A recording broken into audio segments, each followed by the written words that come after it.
The scream ripped through the morning like a gunshot, shattering the quiet of our cul-de-sac. It was my daughter, Mia, 8 years old, her voice a blade of panic. "Daddy, I can't feel my legs." I was in the kitchen, coffee mug halfway to my lips, when the sound hit. The mug crashed to the floor, and I was running, heart hammering before my mind caught up. Outside, the world had broken. Mia lay face down on the concrete, her chalk-drawn phoenix scarlet and gold, wings blazing smeared beneath her trembling body. A man stood over her, his boots still raised, face twisted with a rage that didn't belong in a neighborhood of bicycles and mailboxes. He wasn't a cop, not even close, but the orange lights flashing on his golf cart screamed "Authority" lie painted in cheap stencils.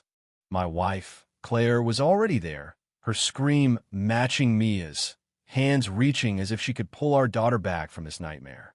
I don't remember crossing the lawn.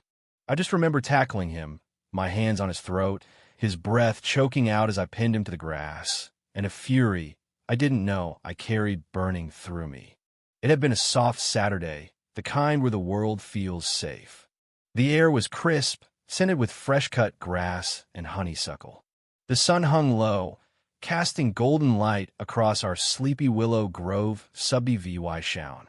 Mia was on the driveway, lost in her art, sketching a phoenix with chalk, its feathers glowing under her careful hands.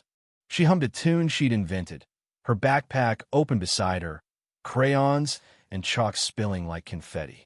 Claire sat on the porch, sipping iced tea with mint, her eyes flickering to Mia with that quiet, proud smile. I was inside, rinsing dishes, mentally listing dad chores.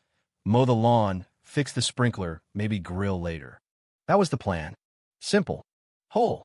But life doesn't warn you when it's about to shatter. The golf cart's whine cut through the morning hum. It was white, fitted with orange lights, and Community Patrol scrawled in uneven paint. It screeched to a stop, and 2 men climbed out middle-aged, bulky, in khaki shirts and cargo pants, like they were playing soldier. One wore a cap with patrol stitched on it. The other clutched a clipboard like a weapon. No badges, no names, just menace dressed as power. "Hey," the cap man barked. "What are you doing?" Mia looked up, chalk pausing. "Drawing," she said, voice small. "That's public property," the clipboard man snapped. "Not your canvas, kid." I heard it through the screen door, my gut twisting. Claire was on her feet, tea glass trembling. "She's just a child," she called, stepping forward. The cap man waved her off. "Your kid's defacing sidewalks. That's a violation." "She's 8, Claire said, voice sharp. "Graffiti's graffiti," the clipboard man said coldly. I was outside now, boots heavy on the porch. I wanted to believe this was a mistake, that these men were just bored, drunk on fake authority. But then the cap man moved. "Get up," he growled, and shoved Mia with his boot. She stumbled, chalk snapping, her small body hitting the concrete. Claire screamed, rushing forward, and that's when it happened, the moment that carved itself into my soul. The man, red-faced, veins bulging, slammed his boot between Mia's shoulder blades, pinning her to the pavement. The crack of her body was louder than it should have been, a sound that didn't belong in sunlight. Her scream stopped, replaced by silence, then a whisper, "Daddy, I can't feel my legs." Time splintered. I was on him, fist raised, knees pinning him down. His breath wheezed, eyes wide with shock. Claire cradled Mia, tears streaming, whispering, "You're okay, baby," though her voice broke. Blood pooled under Mia's nose, her lips trembling, her legs still. Neighbors emerged, phones out, voices rising. "Call 911. Claire shouted. A woman ran over with a blanket, wrapping it around Mia's trembling frame. The clipboard man backed away, stammering. We were enforcing rules. "They're not cops," someone yelled. "That's just a patch." I gripped the man's collar. "You think you're somebody?" I growled. "You broke my daughter's back." He opened his mouth, and I slammed my fist into the pavement beside him. "Shut up." The crowd was filming, furious. I leaned closer, voice low. "You paralyzed an 8-year-old. I'm the warden of Ironwood Correctional. The prison you'll rot in." His face paled. "Pray the cops get here before I lose it." Sirens wailed. An ambulance screeched in, followed by a patrol car. Two officers stepped out, young, hesitant. One had a body cam. The other wore sunglasses despite the clouds. They looked at Mia, Claire sobbing, me pinning the man. "Sir, let him up," the body cam officer said. "She can't feel her legs," Claire screamed. I didn't move. "Cuff him first," I said, "or I'll have your badge under RE-VYEW by Monday. I'm Warden James Carter, federal clearance. Credentials are in the blue Jeep behind you. Don't let this man stand after assaulting a child." The second officer hesitated, the crowd muttering spine, VY-Deo, monster. I looked at the man beneath me. "Enjoy this grass. It's the last soft thing you'll feel."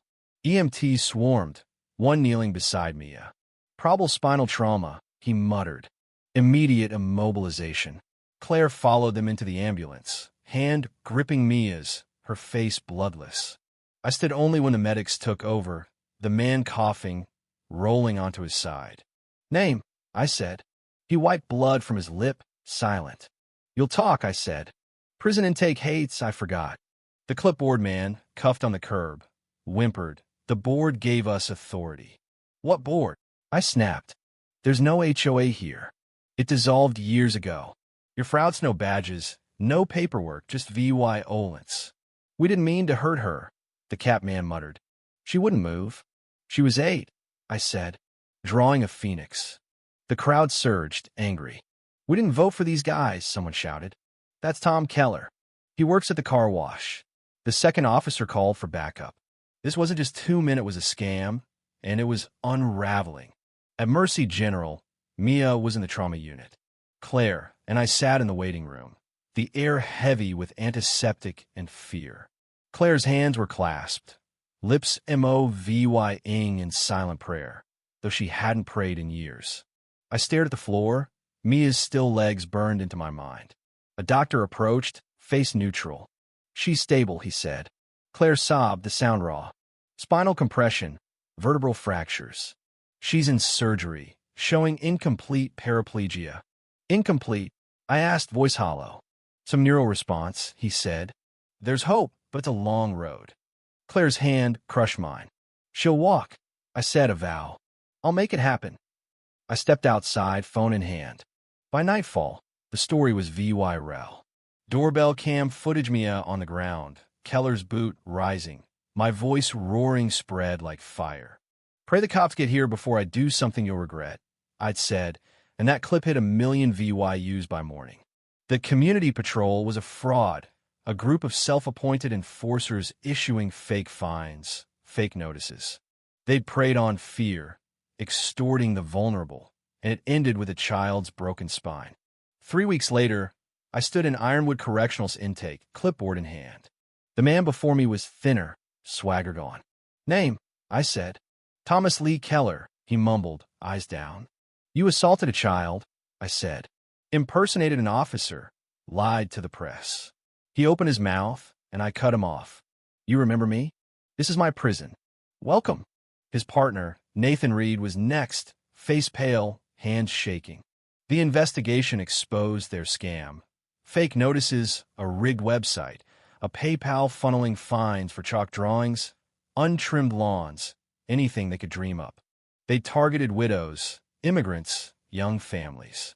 And they weren't alone. Copycat groups were spreading, feeding on bureaucracy's gaps. The trial was brutal. Claire testified, voice steady, each word a blade. She asked if the phoenix made her paralyzed, she said, and the courtroom froze. I took the stand, unapologetic, detailing the scam, the pain. The doorbell cam VY-Deo played, and the defense crumbled. Guilty, felony assault, impersonation, fraud. Keller got 20 years, Reed 15, no parole. But it didn't stop there. Families came forward, hundreds from neighborhoods statewide. Fake notices, fake boards. I launched the Safe Streets Alliance, a watchdog group. We built a hotline, exposed scams, helped VY Tims. Mia's Phoenix became our logo, a symbol of resistance. Yard signs appeared.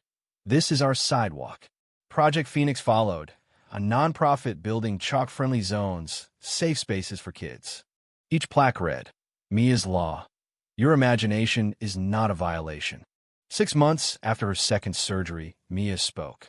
We were in the Lee Vy Ing room, medical equipment everywhere.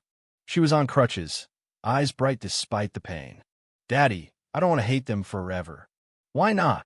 I asked, stunned. They win if I do. I broke, not in anger but awe. She was stronger than me. A year later, she walked slow, shaky, with braces and a crutch, but she walked. 5 steps across the therapy room, and the world stopped. 1 step for me, she said, grinning, 1,000 less for them. At a town hall, she took the stage, crutch in hand. Hi, I'm Mia, she said. Sidewalks aren't just for walking. They're for fighting. She held up her phoenix, framed, and gave it to the mayor. So nobody forgets what fake power looks like. The crowd roared. The VY Deo VY Ral by dawn. I VY sit Keller and read monthly. Warden's PRI VY leg. I don't threaten.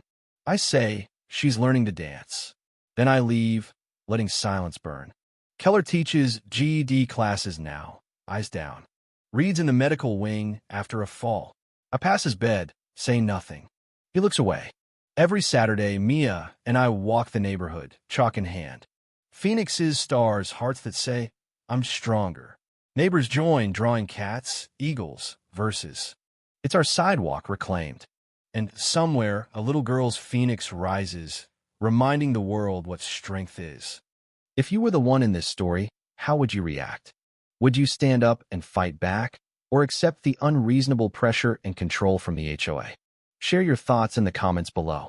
And don't forget to subscribe, like, and share this VY Deo with more people. Your small action gives us the motivation to keep bringing you more intense and engaging stories. Thanks for watching, and we'll see you in the next VY Deo.